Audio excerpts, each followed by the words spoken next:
everyone. Good morning. Welcome back to Build. I'm your host, Brittany Jones-Cooper. In her new book, Super Attractor, New York Times bestselling author Gabrielle Bernstein lays out the essential methods for manifesting a life beyond your wildest dreams. By sharing her own journey and offering practical tips, Bernstein shows readers how to do less and attract more. Please help me welcome Gabrielle Bernstein. What's up? How you doing? I'm good. I'm so good. Yeah. I'm good. You know, I think I'm actually better than I was before reading your book, which is a testament to your writing style. I think how you're able to connect with your readers, and a lot of the messages in the book are just so overwhelmingly positive that I just feel like more optimistic. Yeah. So was that sort of the goal? That is the goal. That's the goal. People have been asking me all week, why did you write this book? My answer is because I wanted to feel good.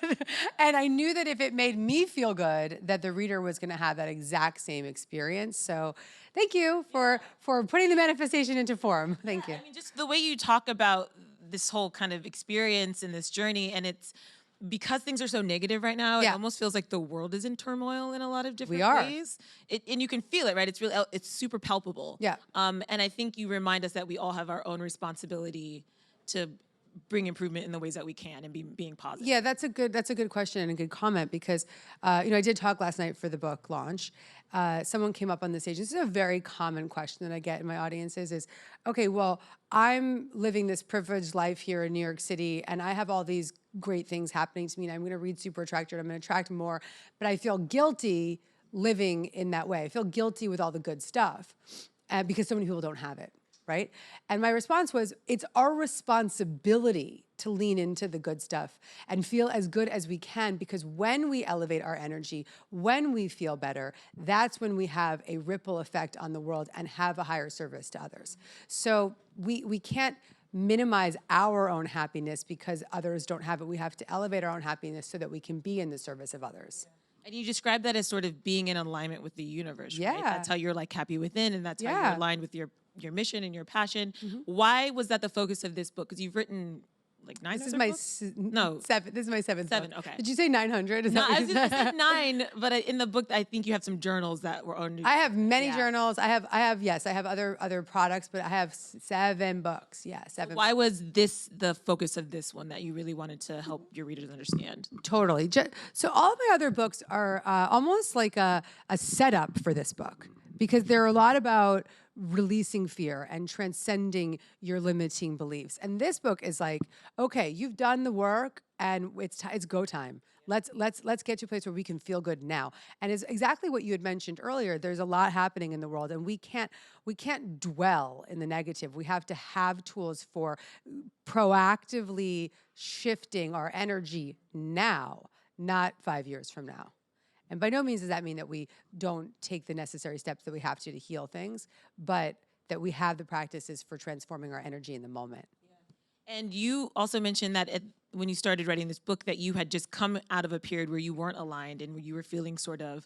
And so why was it important for you to be that honest in your book about that you even struggle with not sort of connecting sometimes and how it's still a daily practice for you? My teaching style is to be real, authentic, and honest, because if I am not honest, then I won't be able to wake up in the morning because I would feel like a fraud. So here I am, have written 7 self-help books, but have been extremely open and forthcoming about the difficult times that I've experienced. But all of those difficult times have made me a better teacher. They have given me great opportunities to practice what I preach. And then in those opportunities of practicing what I preach, I can stand grounded in them and know that they work.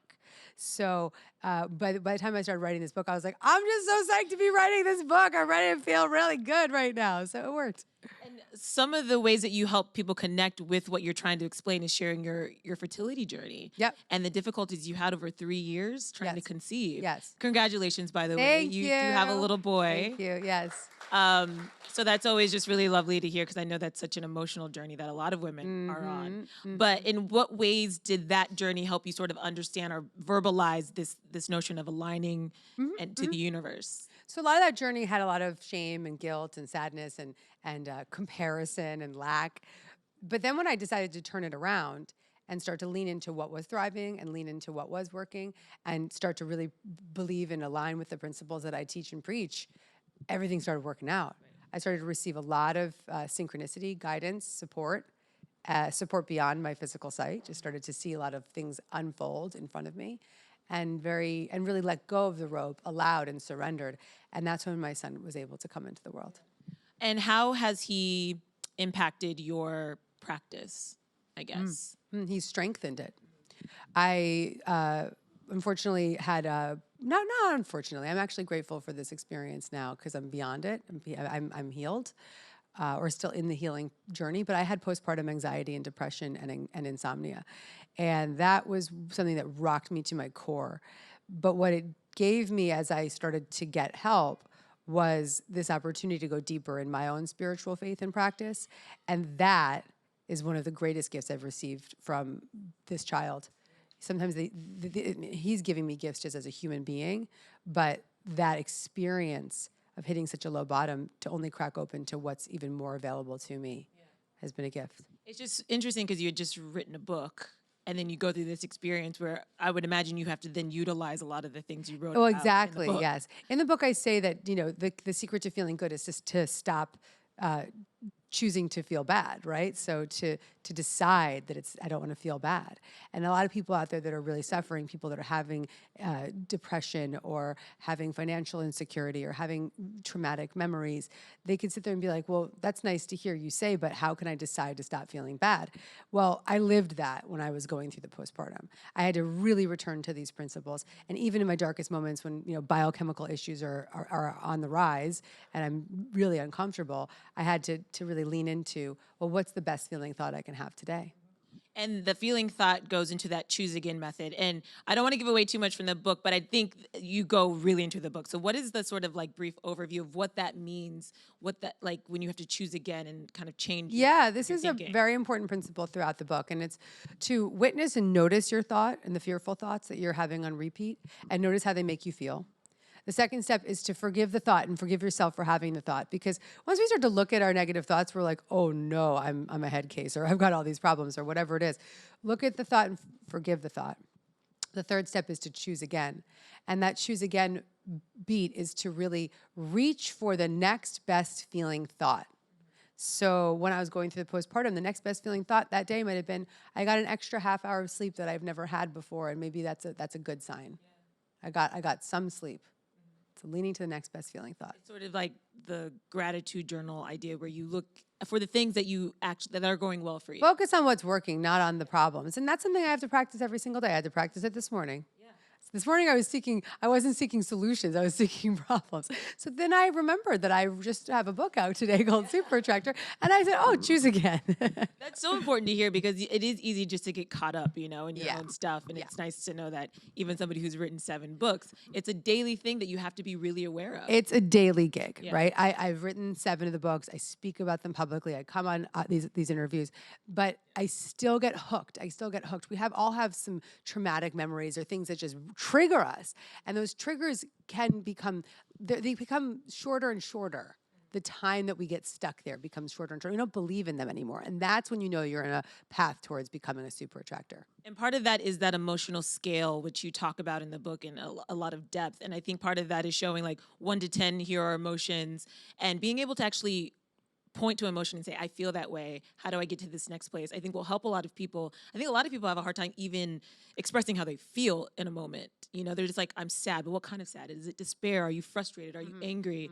And I think that scale kind of helps people put a name to it, and then they can improve from there. Is that sort of The emotional scale is a technique that I learned from a spiritual teacher called Abraham Hicks, and it's really simply put that when you are in a low level energy or low level vibration, you can actually reach for another low level vibration, but that can actually simply feel better, but that's a good thing, right? So for instance, if you're in despair and you reach for blame, you're starting to feel a little bit better. And so from blame, you can go up the ladder a little further. And so it's not a bad thing to still be in a funky place as long as it's moving up the ladder. Which when I looked at that chart, I was like, oh, that makes so much sense. Yeah. You would never think making the jump from like anger to jealousy could be a good thing. Yeah. But when you're not as hard on yourself and you understand that it's sort of a process you have to go through. It is. And none of us can go from anger to joy like that. It's just too fast. It's too quick, right? And you guys know, you can't just leap like that because you won't believe it. So that's the thing. I think it's just being kind of kind to yourself in that process was something I really learned from Yeah, that it's gentle. part. Yeah, it's really gentle. Another thing you talk about in depth is meditation. Why do so many successful people meditate? It's something that I'm hearing just everywhere.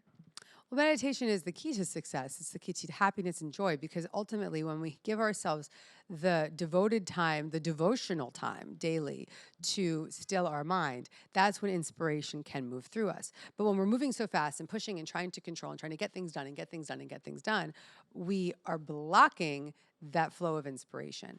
And so, frankly, meditation is the key to allowing inspiration to move through you. And the most successful people are the most inspired.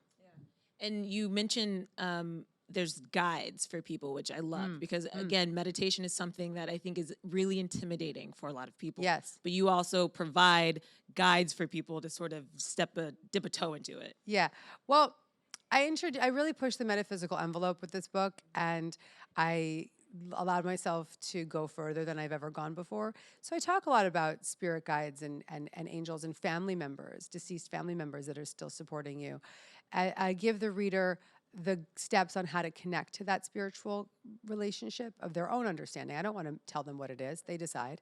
And when they have that relationship, they can feel a greater sense of support and a sense that they're not alone, and that inspiration that is being led to them. You mentioned the metaphysical. That was definitely, I'm real into all that. Then so, you're definitely reading the right book. Yeah, so it was really exciting to hear, again, have like the vocabulary for it and actually having like an explanation for it sort of, I think will help a lot of people on that journey. Yeah. Why did you wait until this book to talk about spirit guides and guardian angels and things that maybe some people think is a little too woo-woo, I guess? Yeah, I think that the world's ready for it now. I think that we've sort of, when we hit a bottom, we crack open to something else. We're like, give me whatever I can take. Yeah, exactly. I also think that I am at a stage in my own personal development and my spiritual development that I just, don't feel as though I need to hide anymore about, don't need to demystify or change language as much as I may have in the past. Yeah. Was there any sort of template for you as for how to connect to a guardian angel, or is that something that happened for you through your meditation and it just was like a surprise? I read countless spiritual books. I've had many spiritual teachers, and yes, I've picked up guidance along the way. But I think that is a relationship that you can establish on your own without reading a book. Yeah, absolutely. Are there any, because, okay, my mom's super old school, right? So whenever you start talking about that sort of realm, she gets really nervous. And there's dangers of like, who are you calling into this space? Right. Well, that's an interesting question. Yeah. What are sort of the rules around that? If you're calling in your spiritual guide or your guardian angel, how do you keep other people? That's a great question. So one of the important things you might want to think about it, look at it this way. It's like you're having a party and you're not just going to invite like every random person on the street to your party. So you want to be really clear about who's coming. So you send out the invitation to the people that you want. And you're very clear that no one else is invited. So this would be setting up the meditation or the prayer with, I welcome the guidance of the highest truth and compassion, or whatever language works for you. I welcome the guidance that's there to support me. And that's you calling the shots. That's you saying, I'm not a free-for-all. I'm not going to start to talk to everybody. Right? You have to be very intentional. In opening up about that experience for you, have you had more people sort of reach out with their own experiences? The book's only been out a day, so I don't know. Okay. Fair. Although I gave a talk last night, and I alluded to the fact that there is a real push in the metaphysical. Yeah. People were roaring; they were so excited. Yeah. Why that shift? Do you think it's just because of where we're at too? People are just super. I think people are ready. They're ready. Yeah. More open. How do you compare your experience in this space as like a guru and a spiritual leader and all these labels people assign to you? But since you started up until now, what has that experience been like for you in that space? First of all, I really like to take off that label of guru, because that's why I said, because I know that's not how you identify yourself. No, it's cool. I'm glad that you give me the opportunity to put it out there. So my work is to really be a raconteur. I'm a storyteller. I want to help people tell stories and give guidance so that people can crack open to their own guru within them. I do not want to be idolized. I do not want to be seen. And when people say to me, "Oh, you changed my life," I say, "No, you changed your life. I just told you a story." And so that's really important distinction. I lost the second part of your question. Okay, I was just like looking in your eyes. I was like, yeah, that's true. We are. It's really You're all within gurus. you. We're all gurus. Yeah, and we were talking. I was talking about your journey in this. Right. space of like from the beginning until now, people just seem more open. What has your experience just been like growing personally and then professionally? Yeah, I've become more me and more real and more authentic. And I think that that has helped me spread my message because I hope and I know that other people can recognize themselves in me because of my willingness and my bravery to be real and authentic. I've heard you speak recently about just all of the sort of trials you have had to experience and how that is part of your mission, how that's sort of, it comes through you to write these words because of the experiences you've had. Yeah. Which is a really positive way to look at. Yeah, it's a very, lot of very the positive. trials. Yeah, I don't have to look back now and say, oh my God, you've been through so much, you're, you've been plagued, right? I can look back and say that everyone is suffering in their own ways. And I am proud to have used my suffering as a catalyst for helping other people heal. How much has your sobriety impacted your career path and your passion of spreading this In every way. I'm coming up on in a week I'll be 14 years sober. Yeah. It's insane. It's crazy. I got sober at 25, yeah. And it's everything. If I wasn't sober, I wouldn't be here sitting with you right now. I wouldn't have authored 7 books. My sobriety gave me everything. That's really powerful. Yeah.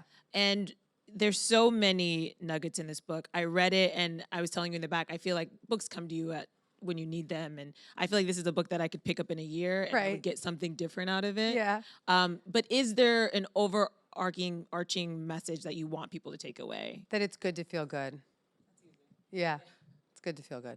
All right, that's really straight to the point. That's it. And I like the end where you talk about appreciation too, of just like being in that moment and appreciating and feeling gratitude. I feel like a lot of people don't feel gratitude.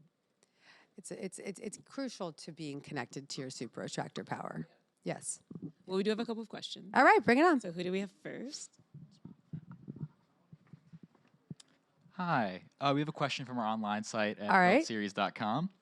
And they're asking, what would you recommend for someone whose work follows them in and out of the office and how they would find peace while advancing their career? Beautiful. Okay, great. So this is where I would say that to advance your career, you would definitely want to make it a priority to release that fear daily, that worry daily, because the more you're worried and the more disconnected you are, the more you block your advancement. So for anyone that's interested in having more success, your biggest job isn't to work harder. Your biggest job is to feel better. Can you guys resonate with that? Because if you show up to, everyone's like, yeah, I think I can get that. When you show up to your office or to your interview with a good high vibe energy, people want to work with you. I have so many experiences where I try to hire random people. Like I was on the phone with Zara the other day trying to return something. And it was like, I bought all these baby clothes and they were way too big for my son. So I'm on the phone with them and the woman was so excellent at customer care and we need more customer care people. And so I was like, you're awesome. I was like, what's your name? And I said, like, are you ever looking for a job? And she's like, ma'am, this call is being recorded. I was like, but you're amazing. Like, I want to hire you. So like, that's what happens. Gabby Bernstein is going to just hire you on the phone when you're in such a high vibe place and you're so committed and connected. And so it wasn't actually that she was so good at the job. She had good energy and I felt it through the phone. I think in the book you wrote, you don't attract what you want, you attract what you are. You attract who you are. Yeah, I wrote that down. I was like, that's deep if you really think about it. Like how you walk into a space is what you get back, which I feel like people need to hear more and more and more. One more question? Hello. Hi. Hi. So you've written 9 books now, and seven. But My bad. There's 3 That's her people bad. today thinking I've written 9 books. Because in the book it lists, but it also lists the journal, so Yeah, it got confusing. yeah. True. You've written a lot of stuff. There's several other books in me, so don't worry, Okay. they're coming. Great. And I was wondering what your writing process is like, and Yeah. how do you decide what goes in your books? I love that question. That's a great question. So I write what I need in that time. And often what I'm needing is what my reader needs as well. It's typical. I wrote a book called Judgment Detox right around the election, right? So we all kind of, it comes to me when it's relevant and it's necessary. And I know that if I need it, that it will come through authentically. If I was writing a book for somebody else, I wouldn't have the same connection to it. So it's for me first, and then it's for the reader. I also really create a very strong outline because I like to be an untethered force of light. That's what I like to say to myself. I'm an untethered force of light. But I can't be an untethered force of light when I'm speaking or writing if I don't have a clear vision of where I'm going. So I write a very, very clear outline, master it, know what I'm trying to say. And then with that outline, I let it go and then write freely. Yes. Thank you. You're welcome, love. Discipline seems to be really important, but I think it's the hardest thing for a lot of people. Yes. So really quick before we go, are there any tips that you have for people who want to shift their energy, who want to align to the universe, who want to meditate more regularly and just have a spiritual practice that is robust, but they struggle with discipline? Is there any way to cheat around that? One thing is very practical, and it's just turn your phone off a little bit longer or at all. If you think about it and you see at the end of the day, oh my God, I spent 4 hours on my phone or something. What could you have been doing in those 4 hours? So make a devoted time to put your phone to bed. Yeah. Again, super simple tips. Yeah. The hardest thing to do, but I think as this book will prove, you know, if you can put in the work, if you can be intentional, I think it can have a real impact on your life. 100%. So I appreciate you sharing this message. Like I said, I think it came to me at a good time. So at Yes. least, you know, you've got one big new fan here. I love it. Thank you. Congrats on the book. And if you guys want to check it out, Super Attractor is available now wherever books are sold. Put your hands together for Gabrielle Bernstein. Thank you. Thank you, guys.